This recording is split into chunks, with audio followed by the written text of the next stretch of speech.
Dre Baldwin, DreAllDay.com. I haven't done this in a while, and I was just thinking, had some thoughts about what's going on in basketball world, specifically the NBA. So I'm making this video. This is like the playoff preview video, because I usually make a video before the playoffs or during the playoffs talking about what I think is going to transpire. So now I just want to talk about some things that I'm seeing as we coming up on the end of the season. I don't even remember how many games they playing this year. It looks like every team's played about 64-ish, 65 games. I think they're playing 72 or 70, something like that.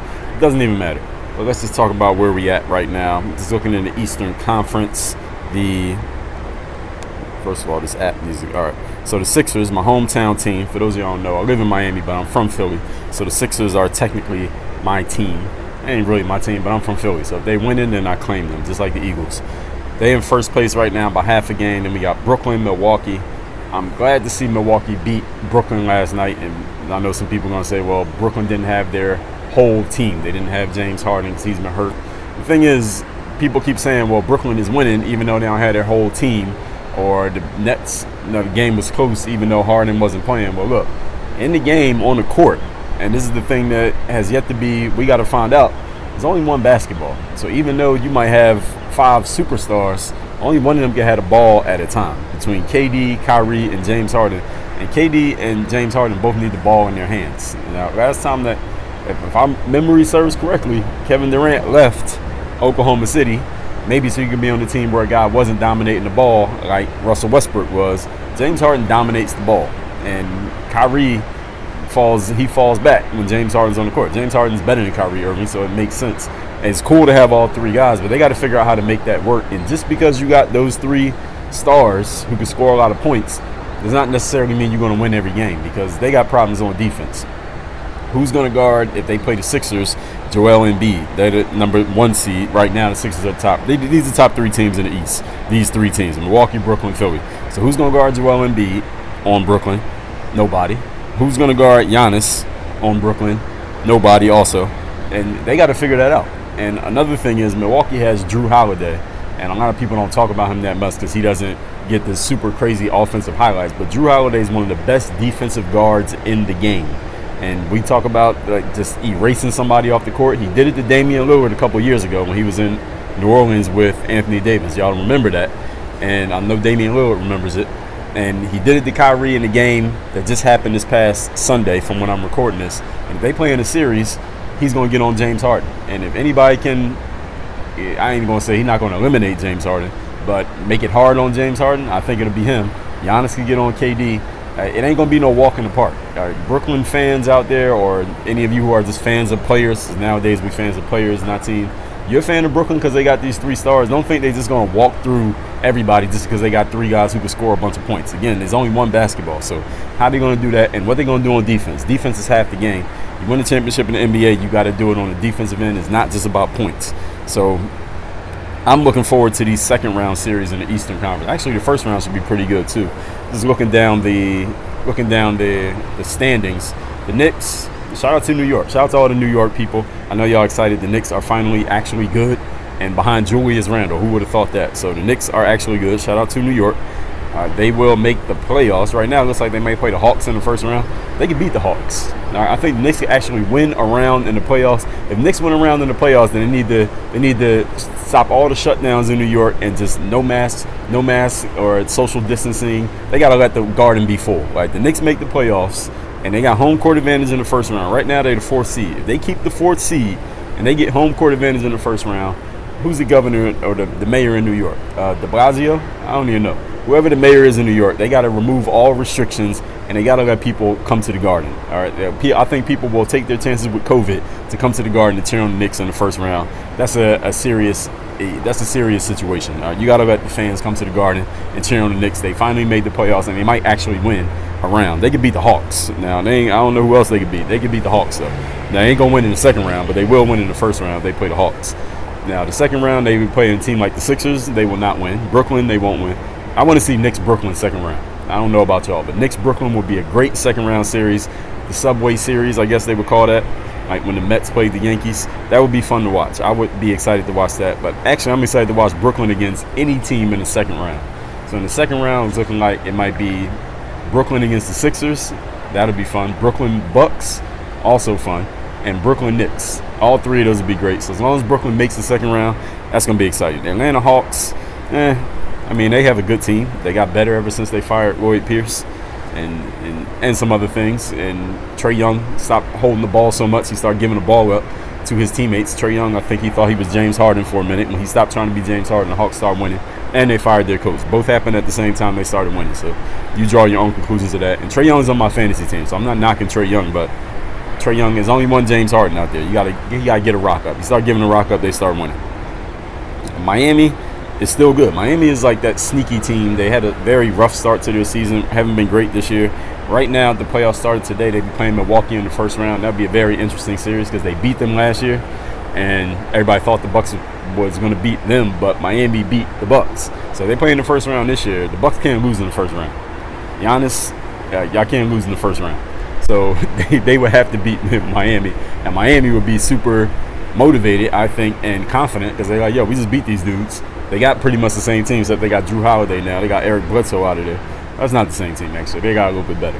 But I think Miami would think they have a chance, more than a chance to beat them.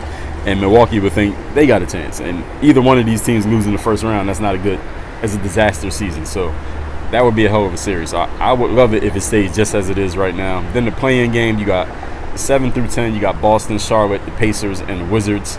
I'm not excited about any of these teams. All these teams are first-round fodder. They all getting their asses kicked in the first round. Whoever makes it. Charlotte is probably going to lose, and I think the Pacers would lose. I would think the Wizards right now, they've been on fire. They're 8-2 in their last 10. I guess they got healthy, and they start playing good. Russell Westbrook averaging a triple-double again, which is normal. And Bradley Beal putting up his points. So I think the Wizards, just off the strength of those two guys, can win the play-in game. They're in the 10 seeds. They have to win twice. They would have to play the Pacers. They could beat the Pacers. And then they had to play the loser between Boston and Charlotte. They could beat them. They can make the playoffs and get the 8 seed. Sixers against the Wizards in the first round. Yes, that'd be a fun series. The whole Eastern Conference first round would be fun to watch. So Sixers-Wizards first round would be amazing. And if it's Wizards-Brooklyn, also amazing. Russell Westbrook against KD and Bradley Beal, those two guys going against the world, thinking they could beat.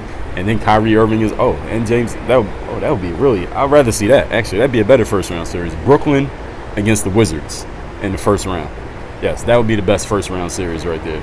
Just to see what Russell Westbrook and Bradley Beal can cook up, thinking that they can win that playoff series. And they will think they can win. They're not going to win, but they would think they can win. Boston, I'm not excited about. Charlotte, not excited. Pacers, also not excited. All of them getting their ass kicked. Whoever ends up making it to the playoffs, they all getting their ass kicked in the first round. So as far as the losing teams in the East, we ain't talking about the losing teams. Let's talk about winning teams. So let's go over to the Western Conference. So in the West, now let's start with the 6th seed right now. As of today when I'm recording this on Monday. I think we're putting this out on Wednesday. The Lakers are in the 6th seed. Now they are 3-7 in their last 10. They lost 3 games in a row. We know LeBron just came back, 2 games ago. They lost every game since he came back. Anthony Davis was out for a while. He came back. They've been losing since he came back. Here's my thing with the Lakers. A couple things. First of all, I saw a little clip of LeBron talking about the play-in series, the play-in games, because somebody asked him in the post-game after they just lost to the Raptors. And LeBron said whoever came up with the idea for the play-in should be fired. Yeah, I'm sure he thinks that because right now his team might be playing in that motherfucker. So he's mad that his team might have to play in the play-in game. LeBron wouldn't be. Look, here's the thing that I thought when I first heard that. All right, what does Chris Paul think about the play-in game? What does Kevin Durant think about it? What does Joel Embiid or James Harden or Giannis think about the play-in series? What's Donovan Mitchell or Jokic or Kawhi Leonard think about the play-in game? You know what? They don't think anything about the play-in game. You know why? Because they won't be playing in it. All right, the reason LeBron mad about the play-in game is not because he thinks it's a bad idea. He's mad about it because he might have to play and they might lose. And the Lakers ain't looking good right now. Now, I don't think they will lose the play-in game. It'll be very exciting if they make the play-in game because it will draw a ton of attention. Like, LeBron might lose. If you lose one game, they out. It will be very exciting if they end up in the play-in game. Right now, they're tied with Portland, but they got the tiebreaker because they beat the season series over the Blazers. But if they end up falling into the play-in game, they would have to play right now. They would play Memphis for one game, and they will be in if they win that one game. And if they fall back, they're 3.5 games up on 4 games up on Golden State. They had to fall back to the 9th seed. They had to win twice. I don't think they're going to fall that far. And the Warriors and the Spurs, who are 14.5, they're not that good that they're going to catch up. So the Lakers at most will have to win 1 game. I think LeBron can pull it out of him for 1 game and Anthony Davis. So I think they'll be fine. Now let's talk about Anthony Davis. Now here's the thing with Anthony Davis is this. When he got traded to the Lakers, the whole thing with Anthony Davis when he was in New Orleans was that he doesn't have a good enough team around him. And Anthony Davis went on LeBron James' TV show. I remember seeing this.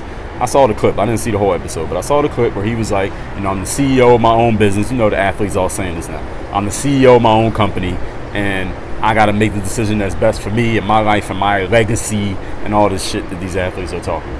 So he goes over to the Lakers, and LeBron and the media is all saying, yeah, Anthony Davis is a superstar. LeBron's going to fall back. He's going to defer to Anthony Davis, and Anthony Davis can be the star and show how good he is, because LeBron's going to let Anthony Davis carry the team in the regular season, and then LeBron will just chill out. He'll be in 3rd gear. Then in the playoffs, LeBron will come up, and he can, his career will last longer because he got the superstar in Anthony Davis carrying the load, who's much younger and ready to prove himself. All right, when is that actually going to happen? Now, I understand the Lakers won the championship last year, but this is what I'm thinking about. I'm thinking back 20 years ago when Kobe and Shaq were teammates.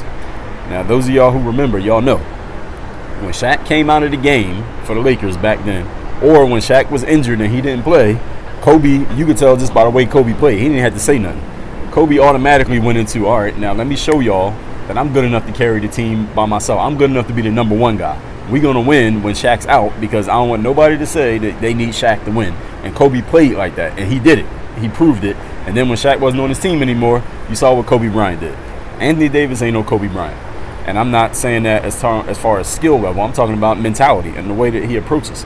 When last year, the whole season, it was supposed to be Anthony Davis dominates. Anthony Davis might win MVP. People are talking he might win MVP before the season even started.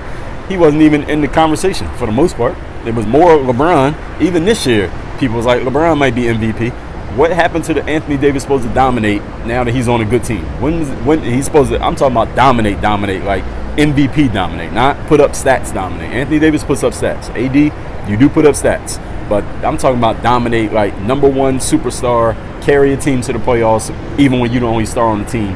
Anthony Davis was supposed to prove that now that he's on a good team and he got LeBron as the backup, he ain't doing it. Even when he came back from his injury, Anthony Davis wasn't carrying them. They were still losing before LeBron came back. AD came back. Before LeBron came back, they were still losing. He isn't out there dominating. All right, I thought Anthony Davis was supposed to prove that he's at that superstar tier. I think he was on the 2nd tier. I still think he's on the 2nd tier, even though they won the championship last year. The top tier superstars, and ain't even 10 of them in the league, are the kind of guys you can put them on an otherwise mediocre team, and that team's making the playoffs just because of that one guy. LeBron is one of those guys. Giannis is one of those guys. Kevin Durant's one of those guys. Joel Embiid is one of them. And there's a few others. I'm not going to go down the whole list. But Anthony Davis ain't one of them. I don't think he's one of them. And if he is, then he needs to start proving it. He needs to snatch that torch out of LeBron's hand. And look, I got this, LeBron. Fall back. Same way Kobe would do it with Shaq. Like, yo, Shaq, I got this. Get out the way. Let me carry the team for a game or 2 or for this series. Anthony Davis ain't doing it. I haven't seen him do it. If you disagree, I know some of you disagree. You let me know. But the Lakers right now are in the 6th seed. As of today, they will play Denver in the 1st round. I don't want to see the Lakers against Denver because Lakers might actually, they got a chance to beat Denver. We're going to talk about Denver in a minute. I'd rather see the Lakers play the Clippers in the 1st round. That's what I want to see. I want to see the bloodbath in the 1st round, because if either one of them teams lose in the 1st round, that's a disaster for either one of their seasons. So let's go back to the top and let's talk about the better teams in the West rather. Phoenix and Utah are tied for 1st place right now. Phoenix, I guess, has a tiebreaker because they got them listed at number 1. Phoenix is killing. I mean, Chris Paul is a winning basketball player. That's all you got to say about him. The guy's a winner. Put him on a team. That team is going to be better with Chris Paul on it. Now, I know people say he ain't played in the finals, when the big one, the championships and all that. The guy's a winning player. I mean, we can't argue with that. Now, everybody can't win the championship every year, but the dude wins games. So Chris Paul has made that team a lot better. Utah is doing their thing. We'll see what they do. A lot of people don't believe in Utah because they keep losing. When they get in pivotal matchups in the playoffs, they end up losing. They haven't won anything significant in the playoffs. So everybody's waiting to see, all right, what y'all going to do in the postseason? We shall see. Denver is killing. I think it's clear. And I think everyone can pretty much agree right now that Jokic is the MVP. He's played every game this year, which none of the other MVP candidates can say. And when his number 2 guy, Jamal Murray, got injured for the season, they kept winning. They're 9-1 in their last 10. They won 9 out of their last 10 games, even with their second best player, who's in either All-Star or borderline All-Star, max contract guy, not playing. Jokic has carried this team, and they keep winning. They won 5 games in a row. They're 3 games out of the tie for first place. I doubt they get the first place. They're probably going to end up in third, unless Phoenix or Utah just starts losing a lot. But Jokic has pretty much wrapped up the MVP. I don't think there's even a debate right now. He's the MVP. Nothing else to say about that. The Clippers are in the 4th seed. The Clippers are still a good team. It seems like, people always joking about the Clippers. They joke about Paul George. And Paul George, you deserve to get joked about because you gave yourself a nickname. You called yourself Playoff P, which means he came up with it in his mind. And in the playoffs, he steps it up and plays even better. But then we all know what happened in the playoffs last year. Because last year in Indiana, they went 7 games with the Raptors and lost in the first round. Then he got himself traded to OKC. I think that's when he gave himself the nickname. I think that's when he gave himself the Playoff P nickname. Did not play well in the playoffs. They lost in the first round. Then they played Portland in the playoffs. And I know he was injured. His shoulder was hurt. He had a good season that year. Or it might have been his left shoulder. But, hey, you played, and Damian Lillard hit the three-pointer in your face to send you home. All right, and this guy's calling himself Playoff P. Like, you lost in the first round the last 3 times you was in the playoffs. Then last year, was it the first round that they lost or the second round? I think it was the second round because they played Dallas. Or they beat Dallas. Then they played, was that Denver? Who was it that they lost to? I think it was Denver that they lost. Denver or Utah, I can't remember. I think it was Denver. Because Denver played the Lakers. So they played Denver, and then Paul George with the three-pointer off the side of the backboard. Everybody remembers that.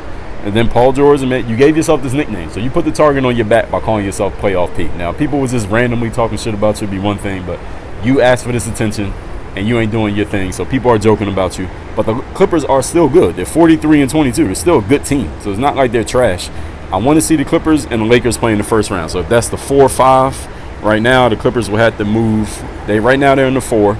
So the Lakers can move up, and they can pass Dallas. They can get the 5. So the Lakers, Dallas, and Portland all got the same record right now. So I want to see it shake out that the Clippers and the Lakers play in the first round. I like Dallas against Denver in the first round. I don't care which one of them wins. I just want to see the Clippers-Lakers first round. I want to see that matchup, Clippers against the Lakers, because I think it might not happen if it doesn't happen in the first round. And I think people think Denver is sweet right now because they ain't got Jamal Murray, but they've been winning without him. So I don't know. I don't know if you want to gamble with playing against them right now. They're doing their thing. Now at the bottom of the West, you got Portland in 7. That's the play-in against Memphis. I think Portland will win because Damian Lillard. And then you got Golden State at the 9 and the Spurs at 10. And the Pelicans are 2.5 games back from the 10 seed. I don't think they're going to make it. Pelicans, Zion is great. And we're going to talk about Zion in a minute. But let's talk about Portland, Memphis. Yeah, Portland. Here's the thing with Portland. Damian Lillard is a great player. I think we all can agree. CJ McCollum is a very good player as well. They've got a good team. Every year, they got a good team. These guys are going to put up points. But they're not beating anybody significant. Like Portland makes the playoffs. They would be the 7th seed. They play Utah in the first round. They could possibly beat Utah in the first round. I don't think they're going to win. They got a chance. They could possibly play Phoenix in the first round. I don't think they're going to win, but I think they have a chance. But could they beat the Clippers? Or I don't see Portland getting past the first round. If they do, they're going to get stomped out in the second round.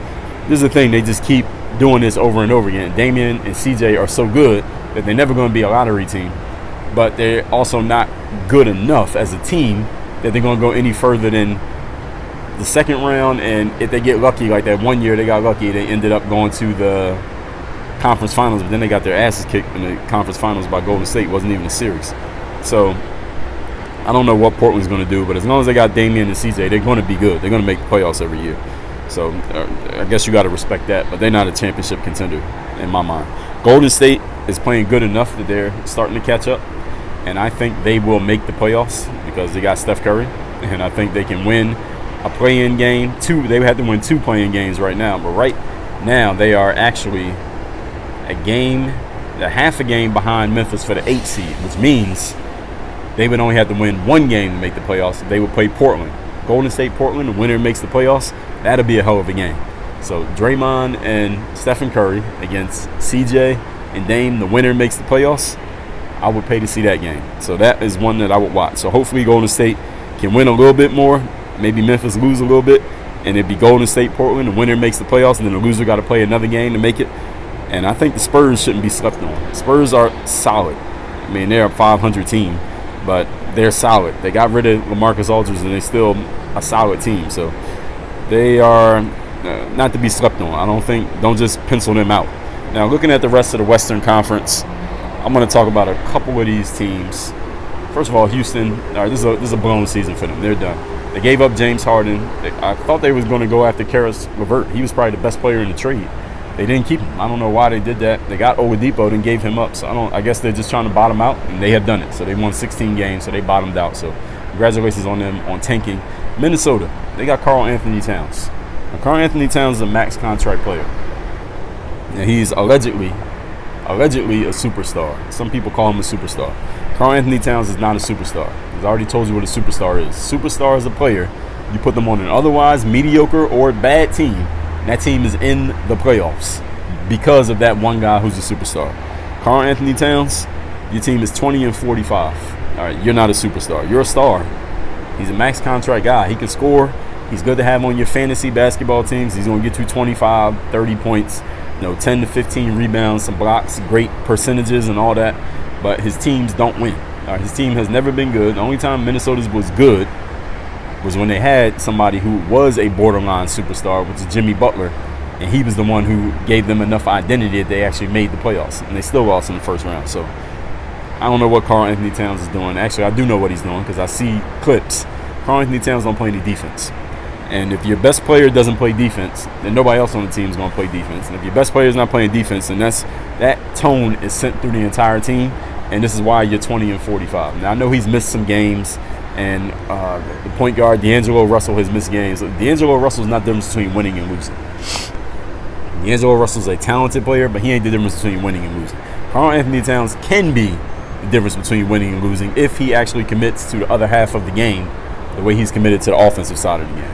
He has not, and until he does, or unless he does, Timberwolves ain't winning no games. I see Karl Anthony Towns probably forcing a trade within the next year or two because this team is trash, and it's mostly his fault, but he's not going to take responsibility. He's going to ask for a trade, go somewhere else where there are actually some good players already on the team, some people with more alpha dog status than he has, so he can actually be on a winning team. But if he's the best player on your team, given the way he plays now, your team's going nowhere. You're not even making the playoffs.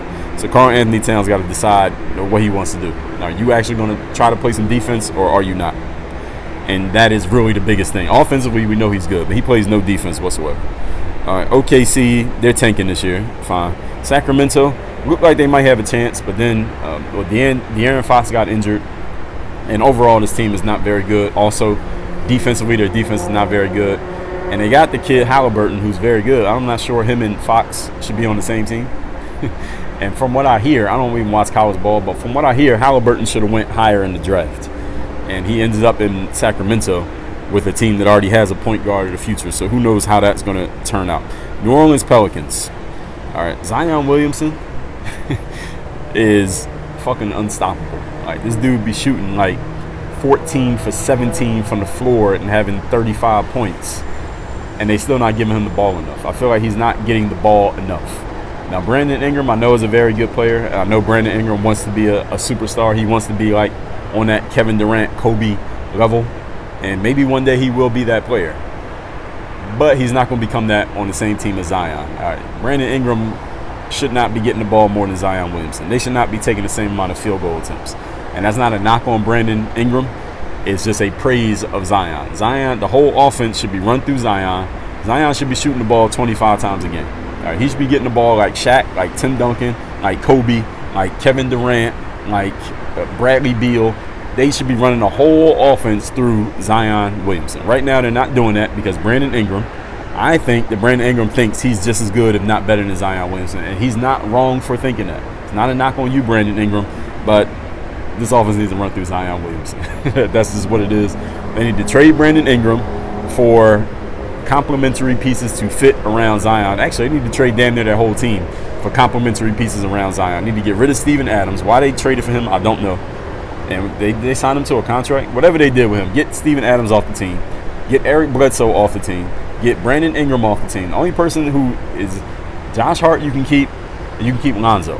And I think Lonzo's probably going to leave. Lonzo about to get a $100 million contract from somebody else this summer, even though he should stay in New Orleans. Hopefully they re-sign him. They should keep Lonzo because Lonzo's a good player to put with Zion. Because Lonzo don't need to have the ball all the time, and he will give the ball to Zion. He's a good player to have with Zion. But those other guys, Bledsoe, B.I., and Steven Adams, they got to go. And Josh Hart you can keep. I don't know who else is in their rotation. Doesn't matter. They're not even a good team. But that ball needs to be going through Zion. Zion should be averaging 30 next season. He's not averaging 30 next season. Something's wrong. It's either the coaching or something's wrong with him or something's wrong with the players around him. One of the three. But Zion should be averaging 30 next year. He should be leading the league in scoring.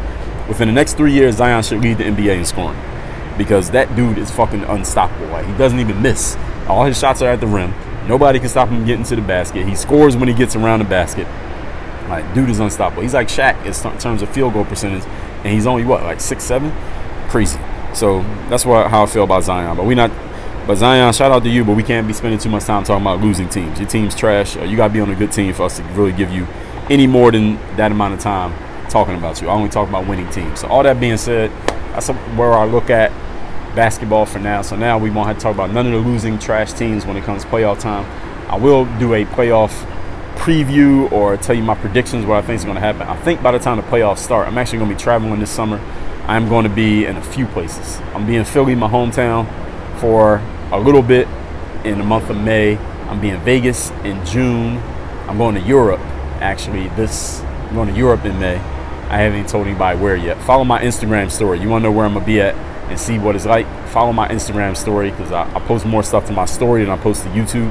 I don't have a videographer, so my Instagram story is my way of documenting it myself than putting it on YouTube. If I had a videographer, I put it on YouTube, and I don't have one. So follow my IG store. My Instagram is at Dre Baldwin, and I will make videos though and let y'all know what I think about the playoffs and all that stuff, what's going on, and all that. So stay tuned. That's where I'm at right now. Let me know what you think about anything that I said. What's the first round matchup you most excited to see in the East and in the West? The first round matchup I'm most excited to see in the first round is right now Wizards against anybody. Yeah, I want to see the Wizards make the 8th seed or the 7th seed because that means they would play Philly or Brooklyn or the Bucks. I'm excited just to see the Wizards try to win those series. They will not. And in the West, I want to see the Lakers against the Clippers in the first. I want to see the Lakers play either the Clippers or they could probably beat Phoenix. I want to see the Lakers Clippers first round. That's what I want to see. Y'all let me know what y'all think. Work on your game. Dre all